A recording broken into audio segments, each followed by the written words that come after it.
Good evening, class. So, for our subject SSE for Sociocultural Anthropology, we discuss about the founders, the nature of culture, and the nature of society. And now let's delve to the new topic entitled Evolutionary Adaptationist and Materialist Theories. So, anthropologists in this mid 20th century tried to bring back evolution into anthropology, but in new and scientific ways. So, scientific o kanang earlier thinker like Morgan, Tyler, mm, believed in unilinear evolution, meaning all societies pass through the same stages, like savagery, barbarism, and civilization. So Boas and his student rejected this because Boas emphasizing historical particularism. The historical particularism refers to each culture is unique and must be studied in its own context. So the new approaches like Leslie White and Julian Stewart, so they believe that instead of one path for all, they ask what forces drive cultural change. For Leslie White, is it energy and technology? Or for Julian Stewart, is it environment and adaptation? So, first, let's talk about the revival evolutionary theory in the 1930s. So, in the 1930s, American anthropology saw a comeback of evolutionary thinking.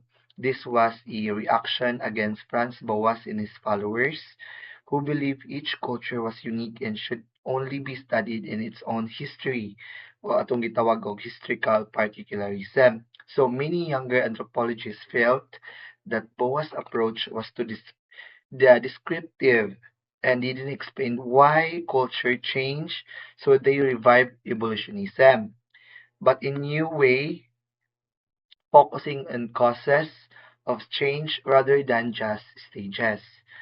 So in the political aspect in the 1920s to 1930s, so Marxist ideas were common in university. So Marx and Engels had written about how material condition like economy and technology shape the society at that time. So, but by in 1950s during the Cold War and McCarthyism being linked to Marxism was dangerous, no? Katong mga kung kaning mga panahona o kanang Marxism ka nga kuan kanang view is dangerous imong ginabuhi kay kani nga kuan is because of this anthropologists often hid their Marxist influences. So instead of citing Marx and Engels directly, they referred to earlier thinkers like Tony Lewis Morgan and Edward Tyler.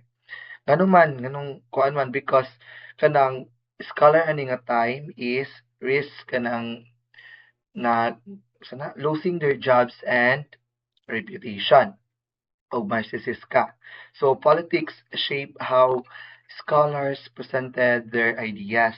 So even if they were inspired by Marxist thoughts, they had to disguise it at to survive in that climate. So unsay kalainan class sa US American and British anthropology. So, so in the United States, evolutionism thrived because anthropology included archaeology and history, meaning American anthropologists were used to looking at culture over time. So, the evolutionary explanation made sense.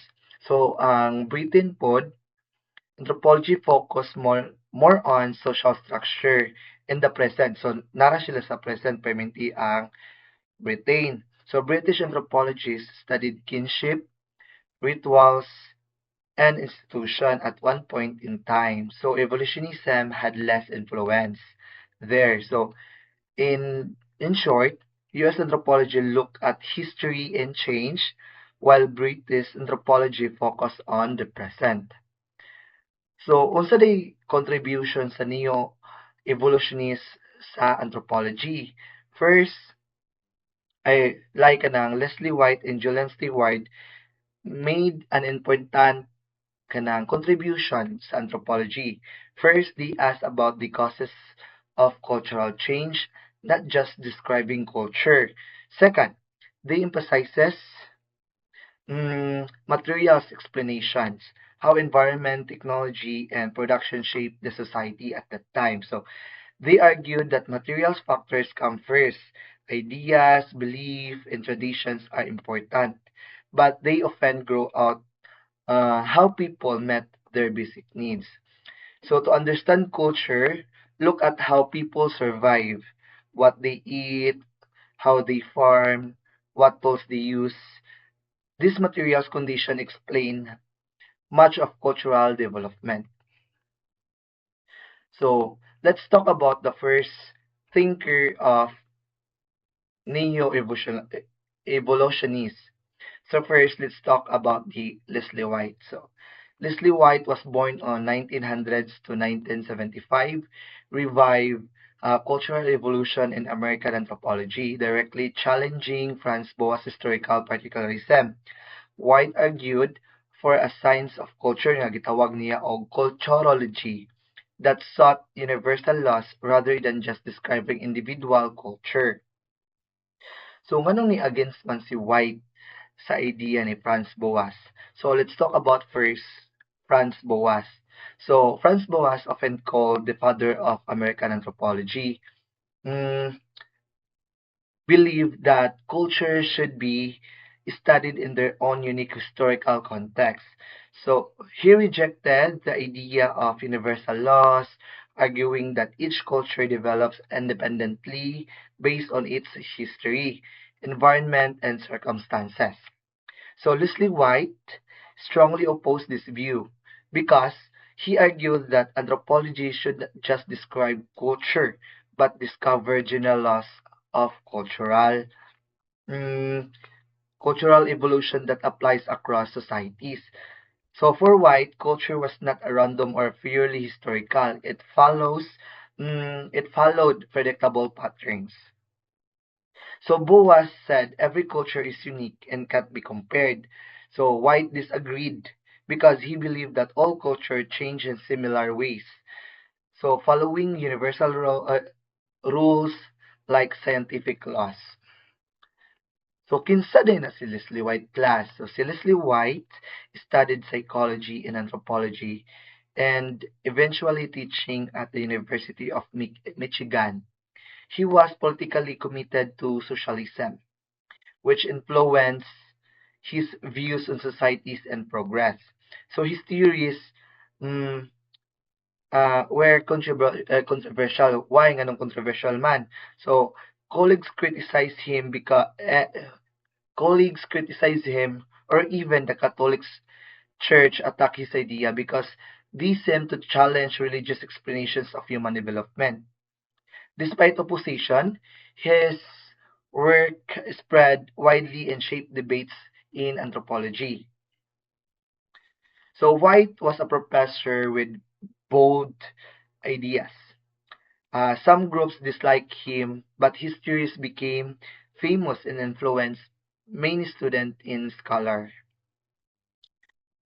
So one of the work of mm, Leslie White is the function core of culture. So White defined culture as extrasomatic, meaning it exists outside the human body and it's not biologically inherited. So unlike instinct of genetic traits, culture is learned and passed down through tools, customs, and knowledge. So he emphasized that culture main function is to help humans adapt both to their environment, like finding foods or shelter, and to each other, like organizing a society. So let's proceed to the subsystems of culture. So White divided culture into four subsystems. First, the technological. So technological, it refers to the tools, techniques, and energy use, the foundations of culture. Second, the sociological. So sociological, it refers to the social organization, institutions, and relationship. Third, ideological. It refers to the belief, ideas, values, and symbols. And the fourth one is the attitudinal. It is feelings and attitudes. So let's develop sa iyang theory. He believed these subsystems interact, but technology is the most important because it shapes the others. So culture has different parts, like a machine, no? So machine, technology, na siya tools and energy, society, how people organize, ideas, na ito yung mga belief, and attitudes, ang tao na ay feelings. And now, let's proceed to the hierarchy of causation ni White. So, White argued that technology is primary driver of cultural change. So, social systems like family and government and ideological systems like religion and philosophy depend on technological foundations. So, for example, the inventions of agriculture transformed social organization and belief systems. So, without technological progress, other parts of culture cannot advance. So, so in short, technology comes first. Better tools and energy change how people live together and what they believe. So for example, no, White use uh, examples to show how technology and resources shape culture. So for example, in societies where food is scarce, fatness fatness is is admired as a sign of wealth and kanang health. So in societies with abundant food, obesity is seen as unattractive. So, what people value depends on resources and tools. So, if foods is rare, being fat is admired. If food is everywhere, being fat is disliked. So, better technology also reduces reliance on superstition. And now, let's talk about the law of cultural evolution ni Leslie White.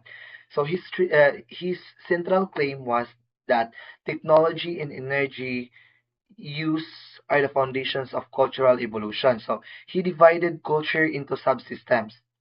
Katong giingon na ako ganina, technological, sociological, ideological, and attitudinal. So with technology as the determinant, his famous formula, na siya formula si White ani. Yung formula is C equals E times T. So where C is the culture, E is the energy captured, and the T is the efficiency of technology. So he argued that societies evolve as they harness more energy, like fire, electricity, fossil fuels, and nuclear power, and improve their tools to use it efficiently. So this law made cultural evolution measurable and scientific.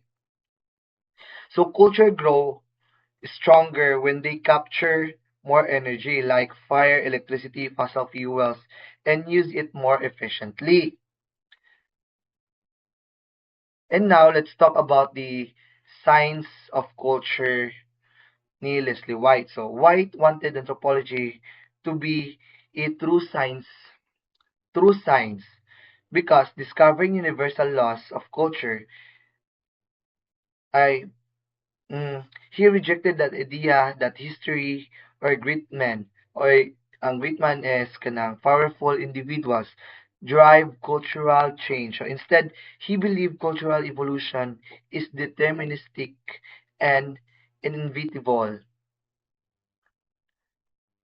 So new cultural forms grow out of old because of broader forces like technology and energy use. So his vision was to make anthropology predictive, not not just descriptive. So White wanted anthropology to be like physics, finding rules that apply everywhere. He believed that culture change because of big forces, not just because of the famous leaders. So, in conclusion, Leslie White believed that culture develops mainly through technology and energy use. So he argued that societies progress when they capture more energy, like fire, electricity, fossil fuels, and use it more efficiently. This made his theory very bold, but also very rigid. So many people criticize him because he treated culture as it existed separately from real societies. So he gave technology too much importance, ignoring how social and symbolic behaviors like breastfeeding or rituals also shape the culture. And his definitions of cultural progress was sometimes circular, circular, basically saying culture advances because it advances. Nga Even with these problems, White's ideas were very influential. His focus on energy and technology shaped ecological anthropology and archaeology in the 1960s and the 1970s. More importantly, he made big theory respectable again in anthropology. So instead of just describing culture, he encouraged scholars to ask big questions about cultures evolved. So in short, White's greatest contribution wasn't just his energy-based theory, but the fact that he reopened the door of anthropologists to think about grand theories of culture and human development. So, and now let's proceed to the second thinker of the neo-evolutionists, which is the which who is Julian Stewart. So, Julian Stewart believe in cultural ecology and multilinear evolution. So, kinsa di ay si Julian Stewart. So, Julian Stewart was born on 1902 to 1972. Was an American anthropologist who lived during a time when anthropology was shifting from simply describing culture to trying to explain why cultures develop the way they do.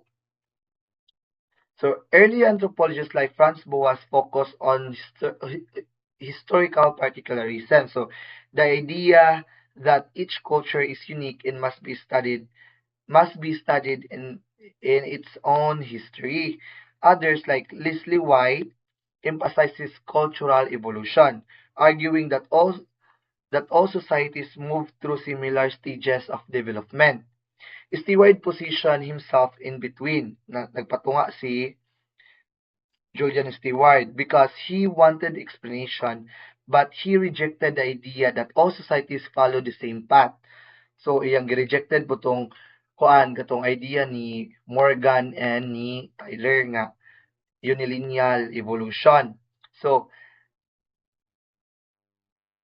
let's talk about the cultural ecology ni Julian Stewart. So culture adapts to environment.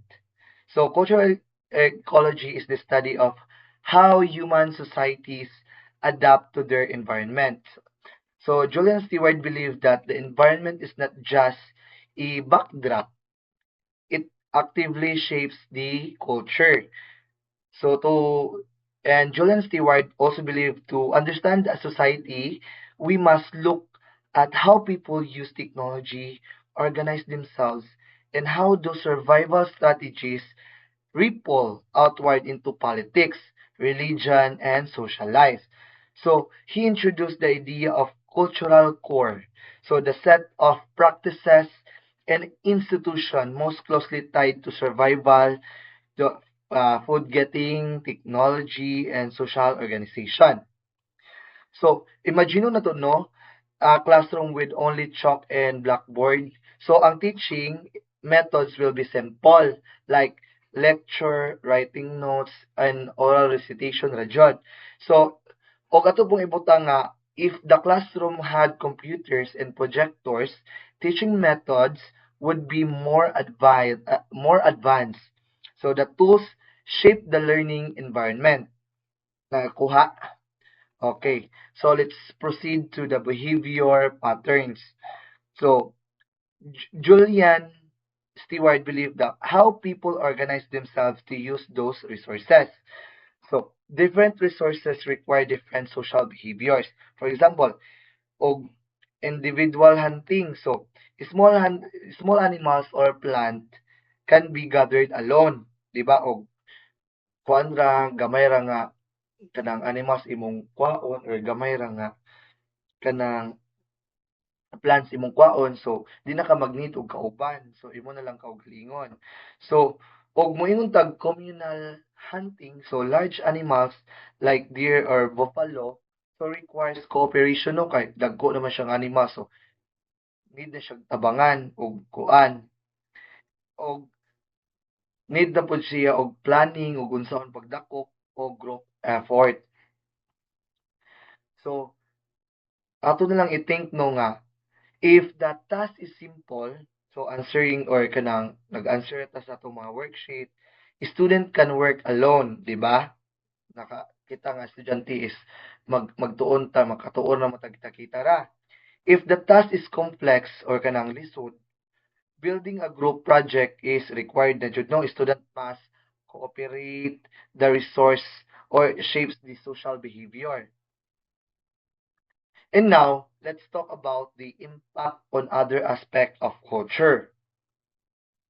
So, how do survival strategies ripple outward into politics, religions, and social life? So, Stewart emphasized that subsistence pattern influence broader cultural institution.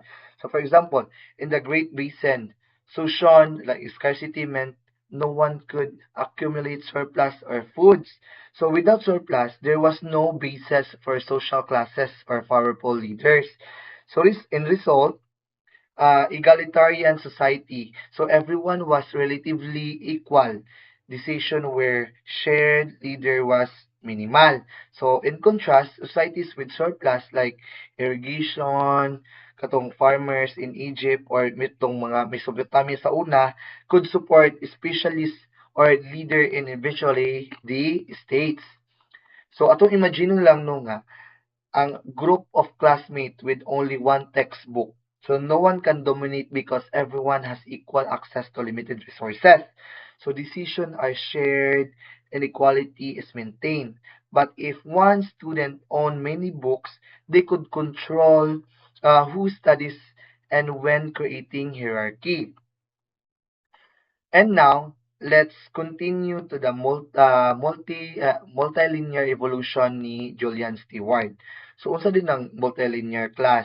So, Julian Stewart concepts of multilinear evolution is a major shift in anthropological thought because it rejects the old idea of unilinear evolution, which claimed that all societies pass through the same fixed stages such as kato atong discuss last time ni savagery, barbarism, civilization. So instead, Stewart argued that societies evolve along different lines. So depending on their environment, resources, and specific historical circumstances. So this means that while culture may share certain similarities, they do not all follow one universal path and development. So Stewart emphasized that environment plays a crucial role in shaping how societies grow and that similar environmental challenges so often lead to similar cultural solution even in places that never had contact with one another. His famous example comes from the study of ancient civilization that such as Egypt, katong nakapamilyar mo tong Egypt, Mesopotamia, China, Mesoamerica, and the Andes. Nga although this civilization developed independently and that at different times, they all face the challenges or the challenge of farming and semi-arid regions. To survive, to survive, they built irrigation. Di ba? Dali man nag-start ang kuan kanang technology sa pag-build nila mga kanang irrigation systems to control the water at that time or that era, which allowed them to produce food surpluses. So these surpluses supported larger population. So kuha na siya, accommodate na siya ng mga pila-pila ka tawo tungod sa irrigation, which in turn required more complex organization, so leading to social hierarchies and eventually the rise of states and empires. So tungod ani ang atong empires una like mga Mesopotamia, tong mga Egypt, mga Mesoamerica is ning evolved, no? So the important point here is that sequence of development was similar. So itong pag-build nilang irrigation, pag-produce nila mga surpluses. Then, because of that, ang population ning grow kay tungod kay kuan ang ilang pagkaon is nakahibaw na sila kung saan magnita, and then hierarchy into empire. So, but that the timelines and cultural details were different. This is what Stewart meant by multilinear evolution. So, cultures adapt in a way that are specific to environment. Yet, patterns of similarity can still be observed across so, the world. So, for student no atong ibutang sa kuan, this idea is helpful because it shows that culture is not random. Is it shaped by real world challenges and solution? So it also teaches us to respect diversity since not all societies are judged by one universal scale. But at the same time, it encourages us to look for meaningful parallels that explain how human communities adapt and change. So, in conclusion, Julian Stewart's theories of multilinear evolution may no longer be the dominant framework in anthropology, but his work insights remain highly influential and continue to shape the way scholars think about culture. His work showed that societies do not all follow a single universal path of development. Instead, they adapt in different ways depending on their environment and resources. Yet, similar challenges often produce similar cultural solutions. So, this perspective helped anthropology move beyond simple description of cultures toward explanations of why culture look the way they do. So, Stewart emphasis on cultural ecology, the relationship between environment, technology, and social organization, remains a cornerstone of anthropological thoughts. By focusing on the cultural core, he demonstrated how survival strategies ripple outward to influence politics, religions, and social life. So his studies of Ban societies such as Sushon, revealed how scarcity and mobility fostered egalitarian structure. So while his comparisons of ancient civilization showed how agricultures in arid regions lead to surpluses, hierarchies, and empires. So equally important was in Stewart materialist approach, which prioritized concrete factors like environment and resources over abstract ideas. So Julian Stewart encouraged anthropologists to search for patterns and regularities rather across cultures rather than treating each society as a completely isolated. Most of all, he insisted on causal explanation, understanding the why behind cultural similarities and differences rather than simply reconstructing historical events.